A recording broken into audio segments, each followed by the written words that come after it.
Hello everyone, welcome to Chahal Academy. This is Anubhav Dipani, faculty of GS at Chahal. Union finance ministry हर साल फरवरी के month में या फरवरी के फर्स्ट वीक में एक ऐसा डॉक्यूमेंट पेश करती है जिसमें वो अपनी रिसीट और एक्सपेंडिचर्स के बारे में बताती है और इसी ऑफिशियल डॉक्यूमेंट को हम यूनियन बजट के नाम से जानते हैं। इस यूनियन बजट में दो तरह की मुख्य बातें बताई जाती हैं। नंबर वन, गवर्नमेंट को कितना पैसा किसी साल में कहां से कमाया, फॉर एग्जाम्पल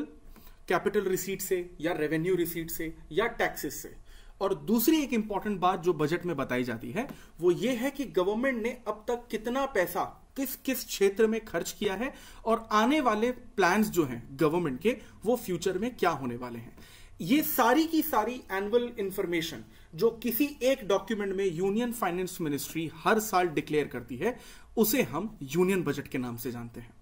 और इसी तरह से 2023-24 का यूनियन बजट आज इंडियन गवर्नमेंट ने या यूनियन फाइनेंस मिनिस्ट्री ने डिक्लेयर किया है, जिसके बारे में आज हम डिस्कस करने वाले हैं। अगर हम बजट के सबसे इंपॉर्टेंट फैक्टर की बात करें तो यहां पर हमें विजन अमृतकाल के बारे में बात करनी ही होगी, जिसमें इंडियन गवर्नमेंट ने अपना सारा का सारा फोकस इंडिया के यूथ डेवलपमेंट और सिटीजन अपॉर्चुनिटीज पर लगाया है, जिसमें यूथ को ज्यादा से ज्यादा ग्रोथ और जॉब क्रिएशन का मौका दिया जाएगा। इसके अलावा मैक्रो इकोनॉमिक एनवायरनमेंट भी यहां पर क्रिएट किया जाएगा जो छोटे लेवल के बिजनेस और स्टार्टअप्स के लिए बहुत ज्यादा इंपॉर्टेंट होने वाला है। इस बजट में यूनियन गवर्नमेंट ने अपनी 7 प्रायोरिटीज के बारे में बताया है, जिसे सप्तऋषि नाम दिया गया है, जो खास तौर पर इंक्लूसिव डेवलपमेंट के नाम की है। यानी कि कोई भी डेवलपमेंट किसी एक फील्ड में ही नहीं किया जाएगा, बल्कि वो डेवलपमेंट चारों दिशाओं में अलग अलग तरीके से किया जाएगा। ये 7 प्रायोरिटीज में हमारा इंक्लूसिव डेवलपमेंट तो आता ही है, लेकिन इसके अलावा youth power, financial sector, green growth, India की जो पोटेंशियल है उसको बहुत ज्यादा एक्सपोज करना, इंफ्रास्ट्रक्चर में डेवलपमेंट करना, इन्वेस्टमेंट लेकर आना और रीचिंग द लास्ट माइल जैसी चीजें आती हैं। अगर इन 7 प्रायोरिटीज की हम लोग बात करते हैं, जिसे हम इंक्लूसिव डेवलपमेंट कहते हैं, इसमें हमें गवर्नमेंट का विजन साफ तौर पर दिखता है, जिसे हम सबका साथ सबका विकास के नाम से जानते हैं। इस 7 प्रायोरिटी मिशन या सप्तऋषि में सबसे इंपॉर्टेंट चीज हमें एग्रीकल्चर और कोऑपरेटिव्स की देखने को मिलती है, जिसमें गवर्नमेंट ने सबसे पहली बात की है डिजिटल पब्लिक इंफ्रास्ट्रक्चर की, जिसमें फार्मर्स की जो प्रॉब्लम्स होती हैं उनको जल्दी से जल्दी और बहुत बेहतरीन तरीके से सॉल्व किया जाएगा। इसके अलावा हॉर्टिकल्चर क्लीन प्लांट प्रोग्राम को भी स्थापित किया जाएगा, जिसमें हॉर्टिकल्चर क्रॉप की ग्रोथ बढ़ाई जाएगी। Horticulture crop in the sense जहां पर एक सिंगल क्रॉप को पूरी तरीके से ग्रो किया जाता है और उसी का डेवलपमेंट किया जाता है, जैसे कि आप फलों की खेती भी इसमें ले सकते हैं। इसके अलावा global hub for millets Shri Anna scheme के अंदर भी लाया गया है। हैदराबाद का Indian institute of millet research को इसके लिए सपोर्ट किया जाएगा और मिलेट की एग्रीकल्चर किस तरह से इंडिया में बन सकती है और इंडिया किस तरीके से एक एग्रीकल्चर पावर बन सकता है, वो इस हैदराबाद के रिसर्च इंस्टीट्यूट पर पूरी जिम्मेदारी से डाला जाएगा। इसके अलावा एग्रीकल्चर में जो होने वाला नुकसान है, जो हमें रूरल एरियाज में ज्यादा दिखता है, उस नुकसान को पूरी तरह से कवर अप करने के लिए एग्रीकल्चर एक्सीलेटर फंड एस्टैब्लिश किया जाएगा और किसानों को, चाहे वो एनिमल हस्बेंड्री से रिलेटेड हो या फिर डेयरी प्रोडक्ट से रिलेटेड हो या फिशरी इंडस्ट्री से रिलेटेड हो, उन सभी किसानों को, फार्मर्स को 20 लाख करोड़ की क्रेडिट यानी कि लोन की भी व्यवस्था की गई है, जिसे इस बजट में टारगेटेड फंडिंग के नाम से जाना जाता है। साथ ही साथ जितने भी फार्मर्स एप्रोप्रिएट टाइम्स पे अपनी क्रॉप को सही तरीके से मार्केट में बेच नहीं सकते, उनके लिए भी यहां पर सही व्यवस्था करने की बात की गई है। अगर हम एग्रीकल्चर सेक्टर में क्रेडिट की बात करें तो फाइनेंशियल ईयर 2015 से अगर हम कंपेयर करें फाइनेंशियल ईयर 2022, तो यहां पर आज की डेट में 186 लाख करोड़ का क्रेडिट टोटल दिया जाता है और 2015 से लेकर 2022 तक ये जो एग्रीकल्चर क्रेडिट है वो कंटिन्यूअसली बढ़ा ही है। और इस एग्रीकल्चर क्रेडिट को जब हम बढ़ाते हैं तो एग्रीकल्चर का प्रोडक्शन भी इंडिया में बहुत ज्यादा बढ़ा है। एग्जाम्पल के तौर पर 2015 के फाइनेंशियल ईयर में अगर हम देखते हैं तो वो करीबन 250 मिलियन टन के आसपास था। लेकिन अगर हम लोग फाइनेंशियल ईयर 2022 की बात करते हैं तो ये एग्रीकल्चर प्रोडक्शन बढ़कर सीधा 320 मिलियन टन के पार भी चला जाता है। यानी एग्रीकल्चर क्रेडिट जितना बढ़ता है, प्रोडक्शन भी उतना ज्यादा होता है। सेकेंड प्रायोरिटी की अगर बात करें तो इसमें हेल्थ के ऊपर इस बजट के बारे में बात की गई है, जिसमें 157 नए नर्सिंग कॉलेज को एस्टैब्लिश किया जाएगा, एनीमिया एलिमिनेशन मिशन को भी लॉन्च किया जाएगा, प्लस फार्मास्यूटिकल इंडस्ट्री को बहुत ज्यादा सपोर्ट किया जाएगा। साथ ही साथ इंडियन काउंसिल मेडिकल रिसर्च की जो लैब्स हैं उनमें जॉइंट पब्लिक प्राइवेट वेंचर्स किए जाएंगे, यानी गवर्नमेंट और प्राइवेट बॉडी साथ में आकर आईसीएमआर लैब्स में नई रिसर्च और डेवलपमेंट कर सकती है। हेल्थ के बाद नंबर आता है एजुकेशन और स्किलिंग का। यहां पर सबसे अच्छी बात यह की गई है कि हर एक डिस्ट्रिक्ट इंस्टीट्यूट में एजुकेशन और ट्रेनिंग प्रोवाइड करवाई जाएगी, यानी कि टीचर्स को भी ट्रेनिंग प्रोवाइड करवाई जाएगी कि आपको स्टूडेंट्स को किस तरीके से पढ़ाना है। साथ ही साथ फिजिकल लाइब्रेरी कभी कभी स्टैब्लिश करना आसान नहीं होता, इसलिए नेशनल डिजिटल लाइब्रेरी स्टैब्लिश करवाई जाएगी और कोशिश की जाएगी कि हर पंचायत और नगर पालिका में फिजिकल लाइब्रेरी भी स्टैब्लिश हो सके। इस इंक्लूसिव डेवलपमेंट में अगर अभी तक के इस बजट में जो बताए गए अचीवमेंट्स हैं उनकी बात करें तो 9 करोड़ से ज्यादा घरों में नल से पानी, पीने का पानी पहुंचाया जा चुका है, यानी कि हर घर योजना, नल घर योजना को सक्सेसफुली इंप्लीमेंट किया गया है। इसके अलावा स्वच्छ भारत मिशन के तहत 11 करोड़ से ज्यादा घरों में टॉयलेट्स बनवाए गए हैं, जो सैनिटेशन को बहुत ज्यादा सक्सेसफुली इंप्लीमेंट करते हैं। साथ ही साथ उज्ज्वला स्कीम में 9 से 10 करोड़ घरों में एलपीजी सिलेंडर को भी यहां पर स्टैब्लिश किया गया है, कनेक्शंस बिठाए गए हैं। कोविड वैक्सीनेशन में बहुत ज्यादा इंप्रूवमेंट लाई गई है। प्रधानमंत्री जन धन योजना के तहत 47 करोड़ से ज्यादा bank account free of cost, zero balance पर बनाए गए हैं। इसके अलावा इंश्योरेंस कवर 44.6 करोड़ लोगों का इंडिया में किया गया है, जो पीएमएसबीवाई और पीएमजेजेवाई के अंडर स्कीम में आता है। साथ ही साथ अगर कैश ट्रांसफर की बात करते हैं तो प्रधानमंत्री किसान योजना के तहत जो कैश ट्रांसफर यहां पर किया गया है वो 2.2 लाख करोड़ का किया गया है, जो 11 करोड़ से ज्यादा फार्मर्स को अब तक पूरी तरीके से बेनिफिट पहुंचा चुका है। अब अगर हम लोग यहां पर रियल जीडीपी की बात करते हैं या फिर ग्रोथ की बात करते हैं तो वो हमें पूरी तरीके से एक ग्रोथ में ही देखने को मिलती है, यानी कि if you compare financial year 20 to financial year 22 तो डायरेक्ट ग्रोथ हमें देखने को मिलती है। साथ ही साथ जो अनएम्प्लॉयमेंट है, जो एक टाइम पर कोविड के टाइम पे 20% के आसपास पहुंच चुका था, उस अनएम्प्लॉयमेंट रेट को फाइनेंशियल ईयर 2022 के सेकेंड थर्ड क्वार्टर में 7% पर लाया गया है, यानी कि अनएम्प्लॉयमेंट की जो प्रॉब्लम है करीबन करीबन वो 14% से भी ज्यादा सॉल्व हुई है। अगर हम लोग इसकी नेक्स्ट प्रायोरिटी यानी रीचिंग द लास्ट माइल की बात करें तो इसमें प्रिमिटिव वल्नरेबल ट्राइबल ग्रुप्स यानी कि पीवीटीजी के डेवलपमेंट और उनके मिशन के लिए एक स्कीम लॉन्च की गई है। साथ ही साथ माइक्रो इरिगेशन प्रोजेक्ट यहां पर लाए गए हैं, जो कर्नाटका के बहुत सूखे या दुरस्त या मोबाइल रीजन होते हैं वहां पर इरिगेशन का काम करेगा। साथ ही साथ इंडिया में जो एकलव्य मॉडल रेसिडेंट स्कूल्स हैं, जो कुल मिलाकर 750 के आसपास है, वहां पर और ज्यादा टीचर्स को रिक्रूट किया जाएगा और एंशिएंट इंस्क्रिप्शन इंडिया के जो हैं, जो बेसिकली आर्ट एंड कल्चर से रिलेटेड हैं, उसे भारत श्री प्रोग्राम के तहत, डिजिटलाइजेशन के तहत पूरी तरीके से हर सिटीजन तक पहुंचाने की आसान चीज भी यहां पर कही गई है। इंफ्रास्ट्रक्चर और इन्वेस्टमेंट किसी भी इकोनॉमी की एक बैकबोन होती है और उसके बारे में यूनियन बजट में सबसे पहले यह बताया गया है कि जो कैपिटल इन्वेस्टमेंट किया जाएगा वो बेसिकली 33.4% अब तक बढ़ाया जा चुका है, यानी कि 10 लाख करोड़ से ज्यादा इन्वेस्टमेंट किया जा चुका है। इंफ्रास्ट्रक्चर डेवलपमेंट पे सबसे ज्यादा फोकस है गवर्नमेंट का, यहां तक कि हर स्टेट में इंफ्रास्ट्रक्चर ज्यादा से ज्यादा रहे, इसीलिए यहां पर सेंट्रल गवर्नमेंट ने स्टेट गवर्नमेंट को 50 साल का टाइम पीरियड दिया है कि इस टाइम पीरियड में बेसिकली आप हमसे लोन उठाइए, जो बिल्कुल नहीं के बराबर इंटरेस्ट में, फ्री ऑफ इंटरेस्ट में या लेस इंटरेस्ट में स्टेट गवर्नमेंट को प्रोवाइड करवाया जाएगा, ताकि वो बेसिकली और ज्यादा डेवलपमेंट कर सके। यानी कि ये जो 50 ईयर का टेन्योर है, ये लास्ट बजट से जो शुरू हुआ था, इसको अब और भी कंटिन्यू किया जाएगा।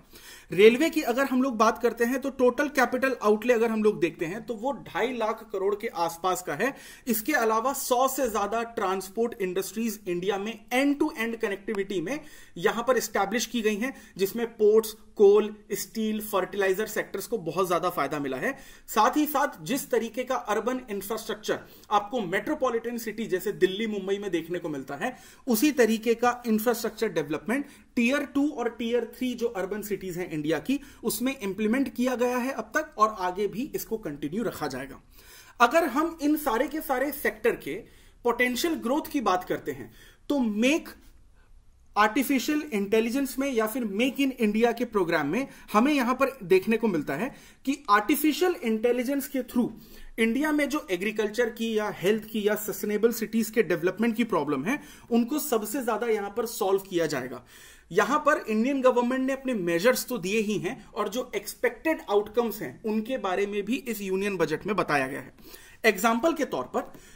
एक मेजरमेंट इस यूनियन बजट में आया है नेशनल डेटा गवर्नेंस पॉलिसी में, जिसमें गवर्नमेंट का यह एस्टिमेशन है कि स्टार्टअप्स को यहां पर बहुत ज्यादा हेल्प मिलेगी। प्लस विवाद से विश्वास फेज 1 में यहां पर एमएसएमई के लिए स्कीम्स लॉन्च की गई हैं, जिनको बेसिकली कोविड पीरियड में बहुत ज्यादा नुकसान हुआ था, उनका नुकसान यहां पर कवर अप किया जा सके।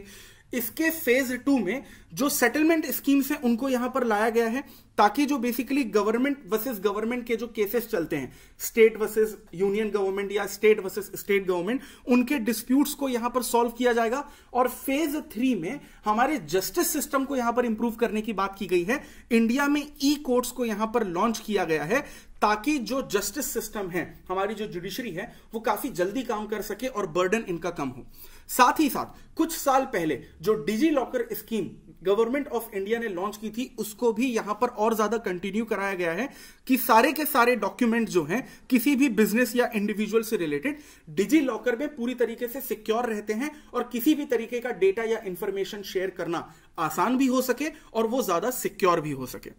इसके अलावा 5G इंटरनेट जो इंडिया में लॉन्च किया गया है, उस 5G सर्विस को और ज्यादा बढ़ाने के लिए करीबन 100 लैब्स यहां पर डेवलप करवाई जाएंगी, और उसमें से बहुत ज्यादा करवाई भी गई हैं, जो बेसिकली इंटरनेट रिवॉल्यूशन तो इंडिया में और इंप्रूव करेगा ही, लेकिन एम्प्लॉयमेंट जनरेशन भी यहां पर काफी हद तक होगा। रिसर्च एंड डेवलपमेंट की अगर बात करते हैं तो बेसिकली जिन प्रोडक्ट्स पर, इंपोर्ट्स पर हम डिपेंडेंट हैं, उन इंपोर्ट्स की डिपेंडेंसी को कम किया जाएगा और डोमेस्टिक प्रोडक्शन बढ़ाया जाएगा रिसर्च एंड डेवलपमेंट के थ्रू।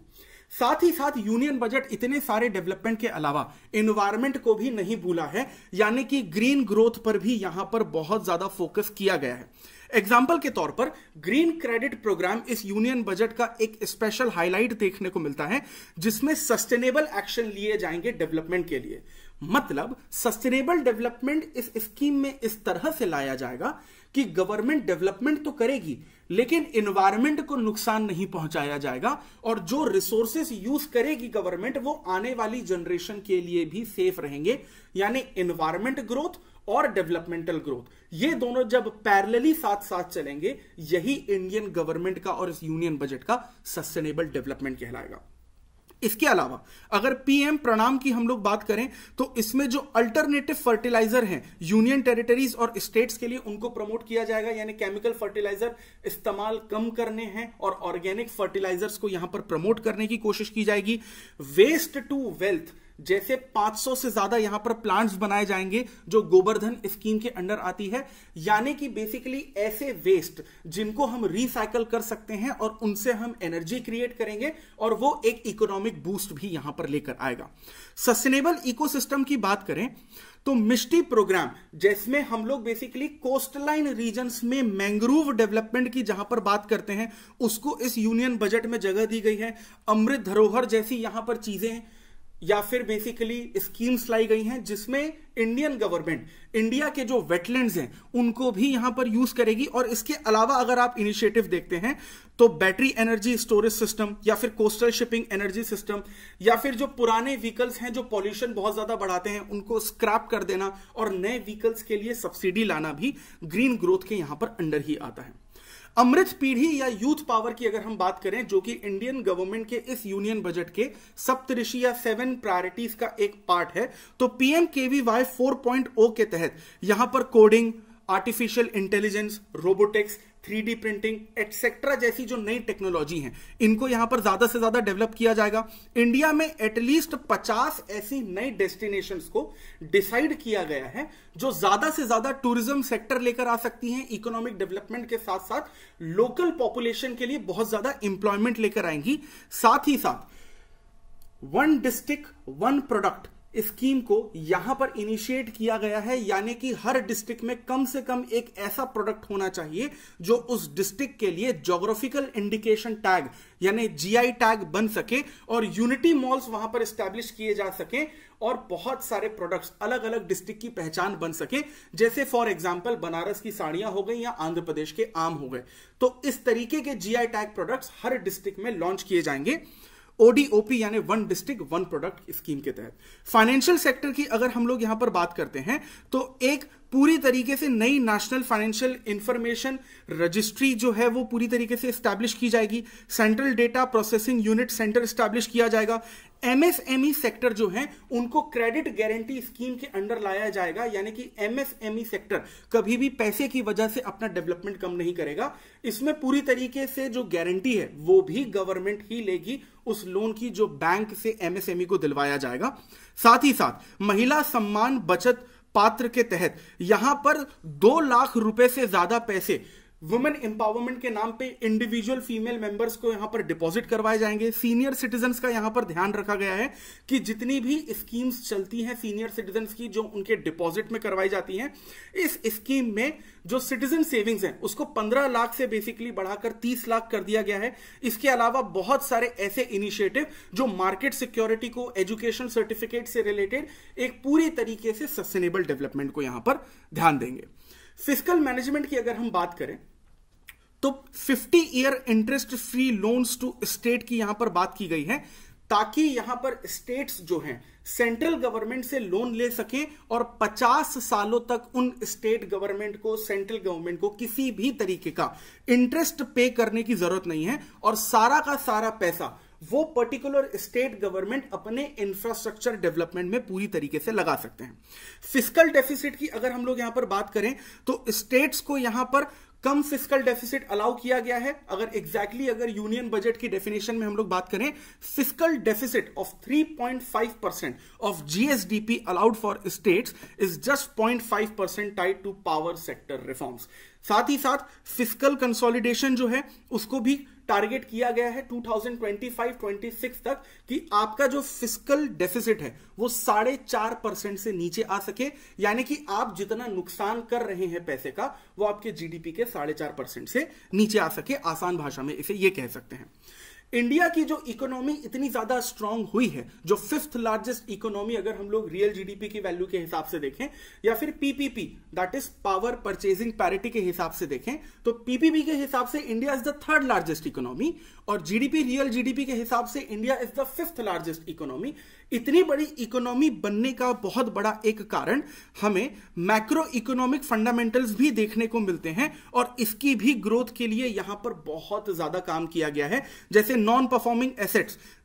2020 से लेकर 2022 तक लगातार यहां पर कम हुए ही हैं। कैपिटल एक्सपेंडिचर गवर्नमेंट ने अपना बढ़ाया है, रेवेन्यू गवर्नमेंट का कंटिन्यूसली यहां पर बढ़ा है, फॉरेन रिजर्व में हमने इमेंस लेवल पर यहां पर ग्रोथ की है और कंज्यूमर प्राइस इंडेक्स के हिसाब से इन्फ्लेशन ऑलमोस्ट उतनी ही रही है जितनी पिछले 2-3 सालों में है, लेकिन होलसेल प्राइस इंडेक्स का अगर हम लोग बात करें तो उसमें इन्फ्लेशन इंडिया की काफी कम हुई है। टैक्स प्रपोजल यहां पर एक बहुत बड़ा हाईलाइट रहा है इस यूनियन बजट का, जिसमें अगर हम लोग इनडायरेक्ट टैक्स के डिलीवरी की बात करते हैं तो हायर एक्सपोर्ट्स के अंडर आते हैं, higher domestic manufacturing, more value addition in the economy और ग्रीन एनर्जी एंड मोबिलिटी, ये इसको फायदा पहुंचाते हैं। लेकिन बहुत सारे चेंजेस यहां पर कस्टम ड्यूटी में किए गए हैं। एग्जाम्पल के तौर पर जो लिथियम आयन बैटरीज हैं उनके इंपोर्ट में यहां पर चेंज किया गया है, जिसकी वजह से ग्रीनर मोबिलिटी हमें देखने को मिलेगी। इसके अलावा जो मोबाइल कैमरा लेंसेस हैं उसके इंपोर्ट में चेंज है, इथाइल अल्कोहल या फिर shrimp feed, manufacturing lab grown diamonds, copper scrap या फिर कंपाउंड रबर, इन सब के इंपोर्ट ड्यूटी में कहीं ना कहीं चेंजेस लाए गए हैं जो पूरी तरीके से इंडिया को एक एक्सपेक्टेड बेनिफिट देंगे। जैसे कि केमिकल इंडस्ट्री में पूरी तरीके से ग्रोथ होना, वैल्यू एडिशन होना, इंडिया का जो सी फूड इंडस्ट्री है या फिशिंग इंडस्ट्री है उसको ज्यादा फायदा पहुंचाना, या फिर एमएसएमई सेक्टर की यहां पर ज्यादा से ज्यादा ग्रोथ होना। डायरेक्ट टैक्स प्रपोजल भी यहां पर एक नया लाया गया है और काफी ज्यादा चेंजेस हमें इस टैक्सेशन में देखने को मिलते हैं। एग्जाम्पल के तौर पर पहले 2.5 लाख की एनुअल इनकम पर कोई भी टैक्स नहीं देना होता था, इसे थोड़ा सा और बढ़ा दिया गया है, यानी कि अब अगर आपकी इनकम 3 लाख रुपए तक है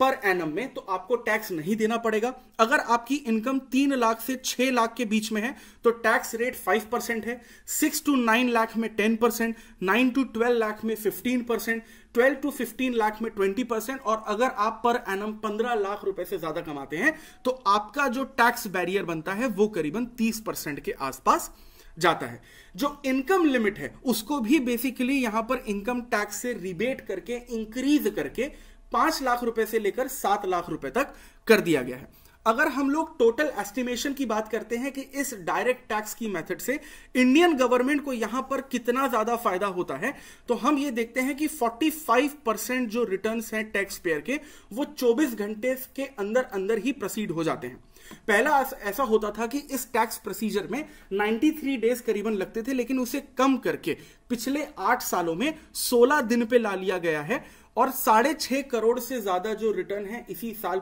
जो प्रोसीड हैं वो कर दिए गए हैं। Next is simplifying tax benefits for industry. Union budget में इंडस्ट्रीज को भी बहुत ज़्यादा फायदा मिल सके और उनको राहत मिल सके कोविड के टाइम से या फिर जो नुकसान हुआ है उसका यहाँ पर ध्यान रखा गया है। एग्जाम्पल के तौर पर माइक्रो इंटरप्राइजेस और प्रोफेशनल्स को यहाँ पर टैक्सेशन में भी बहुत ज़्यादा छूट दी गई है आने वाले 1-2 सालों तक। साथ ही साथ एमएसएमई इंडस्ट्रीज को पेमेंट मोड में डिडक्शन का भी यहाँ पर अलाउ किया गया है। अगर हम लोग कॉर्पोरेट टैक्स बेनिफिट की बात करें तो मार्च 2024 तक उस कॉर्पोरेट टैक्स बेनिफिट को 15% तक एक्सटेंड कर दिया गया है। साथ ही साथ पीएसीएस में और पीसीएआरडीबीज में जो डिपॉजिट्स हैं उनकी हायर लिमिट 2 लाख रुपए कर दी गई है। प्लस टीडीएस कैश विड्रॉल की अगर हम लोग बात करें तो उसकी जो हाईएस्ट लिमिट है कोऑपरेटिव सोसाइटी के लिए करीबन 3 करोड़ के आसपास की रखी गई है। स्टार्टअप्स को भी यहाँ पर बहुत ज़्यादा सुविधा देने की कोशिश की गई है, जैसे कि यहाँ पर जो टैक्स बेनिफिट्स हैं उनको स्टार्टिंग 1 ईयर में दिए गए हैं इनकम टैक्स पर, यानी कि स्टार्टअप जब शुरू होते हैं तो उनको एग्जैक्टली कोऑपरेटिव जो कॉर्पोरेटिव टैक्स है उसमें नहीं रखा जाएगा। स्टार्टअप्स को एक न्यू इंडस्ट्री की तरह ही ट्रीट किया जाएगा और टैक्स बेनिफिट उनको दिए जाएंगे। साथ ही साथ यहाँ पर जो स्टार्टअप हैं उनको और आगे चलकर शेयर होल्डिंग में इनकॉर्पोरेशन दिया जाएगा 7 साल से लेकर 10 साल तक का। साथ ही साथ जो अथॉरिटीज, बोर्ड्स या फिर कमीशन जो सेटअप किए जाएंगे यूनियन और स्टेट्स के द्वारा, वो अलग अलग रीजन्स में अलग अलग सेक्टर में टैक्स से रिलेटेड किसी न किसी तरीके की जो फैसिलिटीज हैं वो इंडस्ट्रीज और स्टार्टअप्स को यहाँ पर दे सकती है।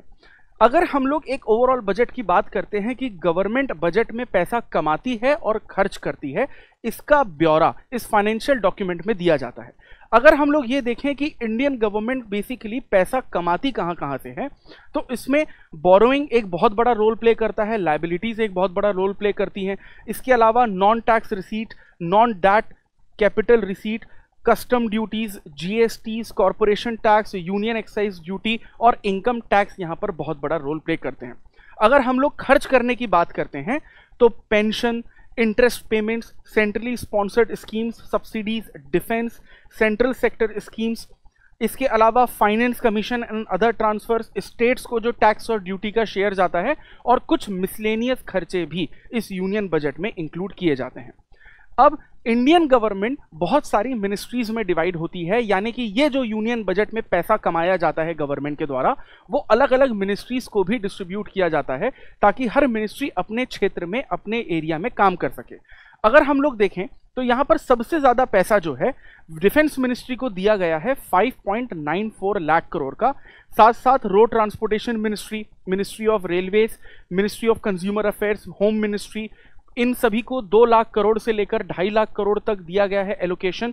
Chemical and fertiliser ministry, rural development ministry, ministry of agriculture, farmers and ministry of communications को करीबन 1.25 लाख करोड़ से लेकर 1.25 लाख करोड़ के आसपास एलोकेशन किया गया है। मेजर स्कीम्स जिनको यहां पर बहुत जगह दी गई है यूनियन बजट में, उसमें फार्मास्यूटिकल इंडस्ट्री के साथ साथ जल जीवन mission, Eklavya model residence school, प्रधानमंत्री Awas Yojana, north east special infrastructure development scheme, इसके अलावा faster adoption manufacturing, electronic vehicle की स्कीम, इनको यहां पर काफी ज्यादा पैसा एलोकेट किया गया है क्योंकि फ्यूचर में यही वो इंडस्ट्री है जो गवर्नमेंट को सबसे ज्यादा डेवलपमेंट दिखाएंगी।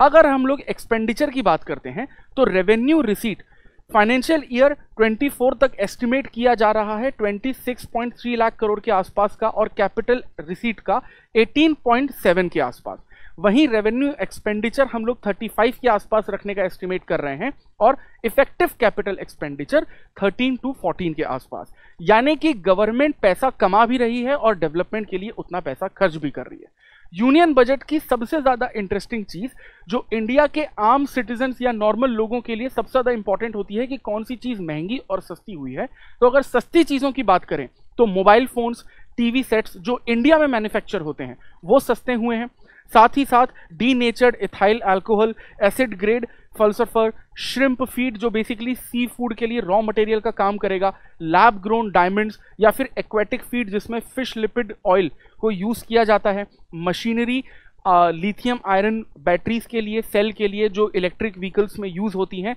इसके अलावा रॉ मटेरियल्स जो फेरस स्कार्प या निकल कैथोड जैसे होते हैं। अगर हम लोग ये देखें कि कौन कौन सी चीज़ें महंगी हुई हैं तो इसमें जो इंपोर्टेड कार्स हैं यानी इंडिया के बाहर बनने वाली जो इंपोर्टेड कार्स हैं वो थोड़ी बहुत महंगी होंगी। इलेक्ट्रिक व्हीकल्स जो हैं जो इंपोर्टेड रहेंगे वो महंगे होंगे। किचन में यूज़ करने वाली चिमनी, इंपोर्टेड बाइसिकल, टॉयज़, जो भी ऐसे ज्वेलरीज जो गोल्ड से बनी होती हैं, प्लैटिनम से बनी होती हैं या फिर एक तरीके से इमिटेशन ज्वेलरीज जो होती हैं वो महंगी होंगी। Silver doors, bars, articles, copper scrap, cigarettes and compound rubber, ये चीजें भी इस बजट में इस बार महंगी की गई हैं। इसी तरीके के इंपॉर्टेंट टॉपिक्स को अगर आपको आसान भाषा में और डिटेल में समझना है so please keep following Chahal academy YouTube channel. I will see you in the next video. Thank you very much.